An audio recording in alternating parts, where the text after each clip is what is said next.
আসসালামু আলাইকুম প্রিয় শিক্ষার্থীরা। আজকে আমরা আলোচনা করব তোমাদের পাঠ্য বইয়ের পৃষ্ঠা নম্বর ৫ এর কাজ ১। ঠিক আছে? এখানে বলা হয়েছে প্রমাণ করো যে √3 একটি অমূলদ সংখ্যা।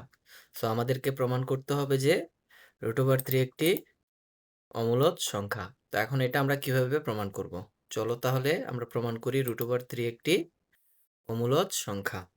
সো √3 অমূলদ সংখ্যা সেটা আমাদেরকে প্রমাণ করার জন্য চলো আমরা দেখি কিভাবে আমরা প্রমাণ করতে পারি।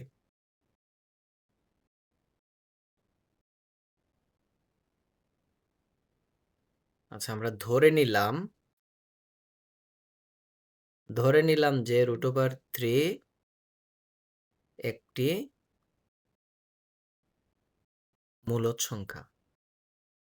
ধরে নিলাম √3 একটি মূলদ সংখ্যা। সো মূলদ সংখ্যা কাকে বলে সেটা তো তোমরা জানোই। যে সংখ্যাকে p/q আকারে প্রকাশ করা যায় সেটাকে মূলদ সংখ্যা বলে, আর যেটাকে যায় না সেটাকে অমূলদ সংখ্যা বলে। p/q আকার মানে হচ্ছে ভগ্নাংশ আকার। যে সংখ্যাকে ভগ্নাংশ আকারে প্রকাশ করা যায় সেটা হচ্ছে মূলদ সংখ্যা, আর যে সংখ্যাকে ভগ্নাংশ আকারে প্রকাশ করা যায় না সেটা হচ্ছে অমূলদ সংখ্যা। তো ধরে নিলাম √3 একটি মূলদ সংখ্যা, এবং যেহেতু এটা মূলদ সংখ্যা তাই আমরা বলতে পারি √3 সমান p/q। যেহেতু আমরা বলেছি √3 মূলদ সংখ্যা, তাই আমরা বললাম যে √3 p/q, অর্থাৎ √3 কে আমরা ভগ্নাংশ আকারে প্রকাশ করছি। যেখানে যেখানে p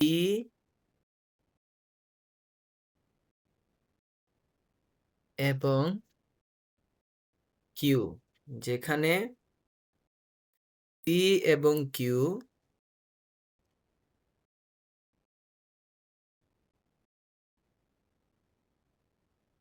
পরস্পর, যেখানে p এবং q পরস্পর সহমৌলিক,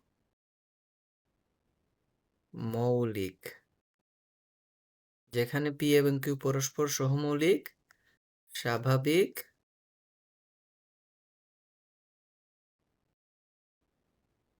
সংখ্যা।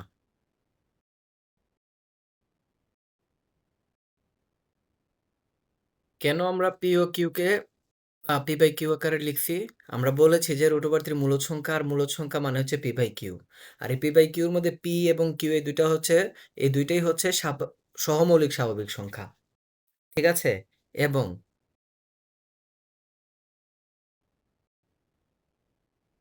এবং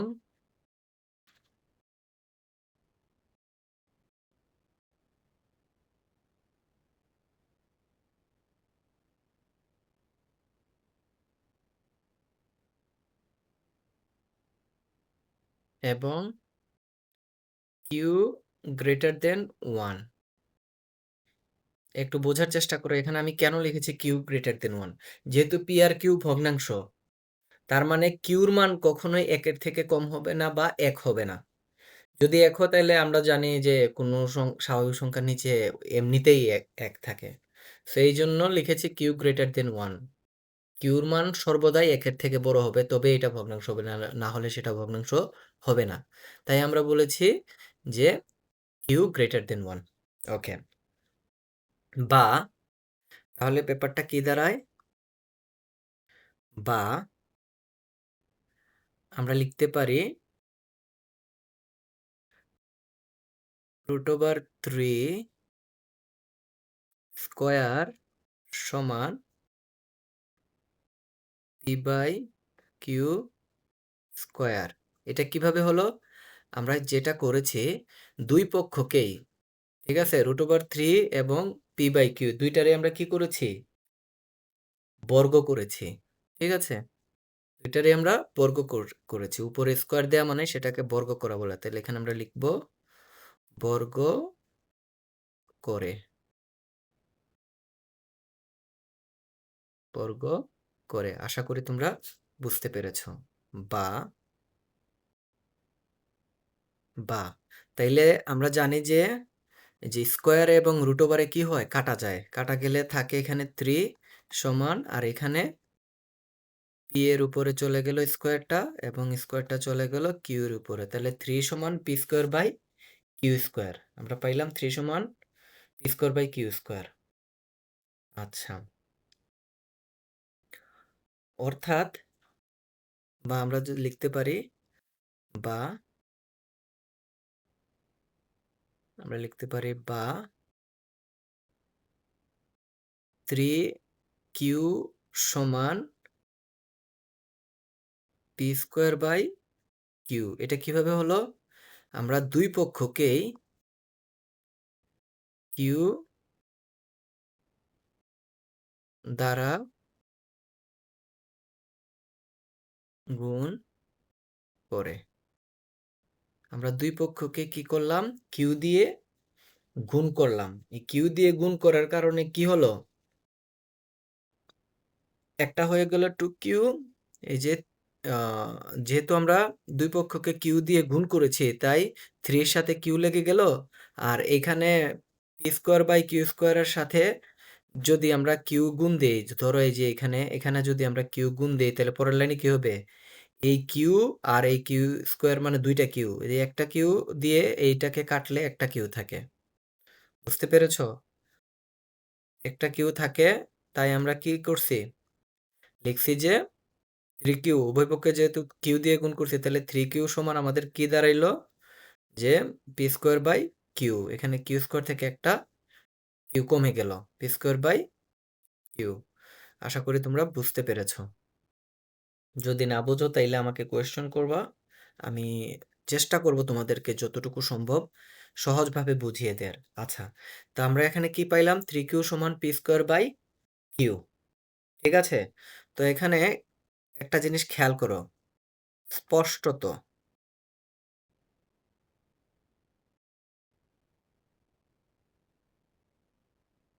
স্পষ্টত আমরা কি দেখতে পাচ্ছি এখানে?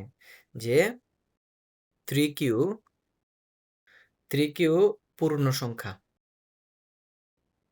পূর্ণ সংখ্যা তো তোমরা বুঝোই। 3qটা পূর্ণ সংখ্যা। ঠিক আছে? 3qটা পূর্ণ সংখ্যা। কিন্তু একটা জিনিস বোঝার চেষ্টা করো। 3q তো একটা পূর্ণ সংখ্যা। এটা তো আমরা দেখতেই পাচ্ছি। কিন্তু পি স্কোয়ার বাই কিউ একটু খেয়াল করো। এই যে পি স্কোয়ার বাই কিউ যেটা, পি স্কোয়ার বাই কিউ এটা পূর্ণ সংখ্যা। এটা কি পূর্ণ সংখ্যা? একটু খেয়াল করো। পি স্কোয়ার বাই কিউটা কি পূর্ণ সংখ্যা?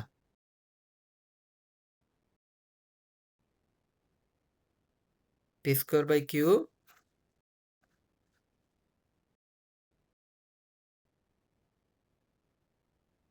পূর্ণ সংখ্যা নয়। পি স্কোয়ার বাই কিউ পূর্ণ সংখ্যা নয়। কেন নয়? কারণ এটা তো একটা ভগ্নাংশ দেখাই যাচ্ছে, কিন্তু 3q তো ভগ্নাংশ না। যেহেতু 3q ভগ্নাংশ না, 3q পূর্ণ সংখ্যা। কিন্তু পি স্কোয়ার বাই কিউ এটা ভগ্নাংশ দেখাই যাচ্ছে, তাইলে এটা কখনোই পূর্ণ সংখ্যা হতে পারে না। কারণ তাহলে এটা যে পূর্ণ সংখ্যা না, এটার কারণ কি? আমরা আগেও বলেছি, এখন আবার বলছি। কারণ হলো পি ও কিউ,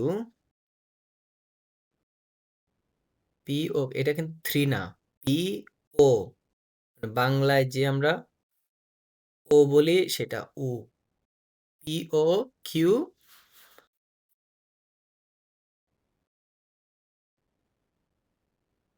হুম, কারণ পি ও কিউ স্বাভাবিক সংখ্যা।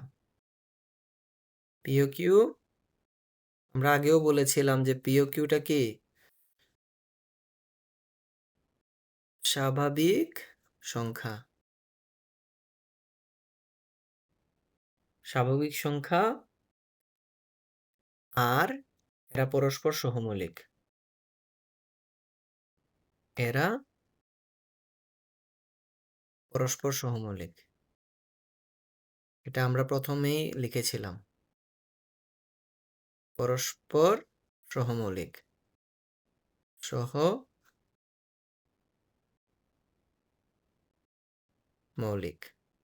পরস্পর সহমৌলিক এবং আরেকটা কি লিখেছিলাম? কিউ গ্রেটার দেন 1, কিউর মান 1 থেকে বড়, যার কারণে এটা ভগ্নাংশ হয়েছিল। আচ্ছা, তাইলে কি দাঁড়াইলো? আমরা বুঝলাম যে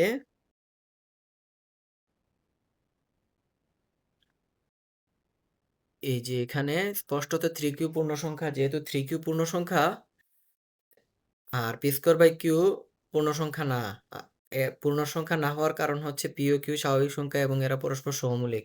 এই কথা দ্বারা বোঝাচ্ছে পি বাই কিউ হচ্ছে তোমার কি একটা ভগ্নাংশ, আর পি বাই কিউ ভগ্নাংশ, 3q ভগ্নাংশ নয়। তাই এরা কি পূর্ণ, পি স্কোয়ার বাই কিউ ভগ্নাংশ হওয়ার কারণে এটা পূর্ণ সংখ্যা না। তাহলে আমরা কি বুঝলাম? অতএব কি দাঁড়াইলো? 3q, অতএব একটু বোঝার চেষ্টা করো, √3 তোমার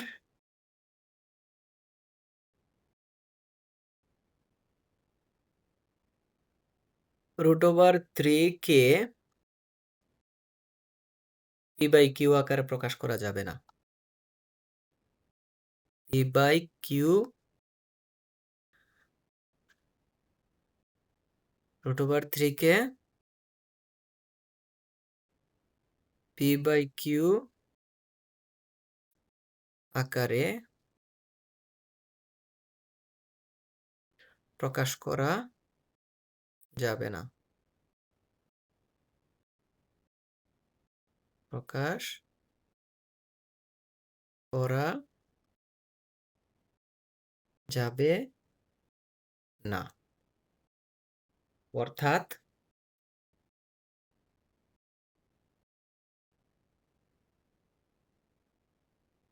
অর্থাৎ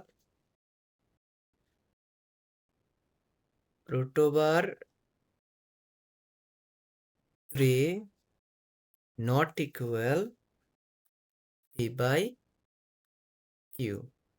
আশা করি তোমরা বুঝতে পেরেছো। যেহেতু √3 কে পি বাই কিউ আকার প্রকাশ করা যায় না, তাই √3 পি বাই কিউ নয়। অতএব যেহেতু √3 পি বাই কিউ না, তার মানে √3 এটা কি? তার মানে √3 মূলদ সংখ্যা না। আর মূলদ সংখ্যা না মানে কি? √3 একটি অমূলদ সংখ্যা। অমূলদ সংখ্যা। √3 একটি অমূলদ সংখ্যা। আশা করি তোমরা বুঝতে পেরেছো। এভাবে যতগুলো সংখ্যায় আসুক না কেন, √3 বলো, তারপরে আদার্স যে সংখ্যাগুলো, সবগুলাই তোমরা এইভাবে একই নিয়মে প্রকাশ করতে পারবে। আশা করি তোমরা বুঝতে পেরেছো। পরবর্তী ক্লাসে দেখা হচ্ছে। আল্লাহ হাফেজ।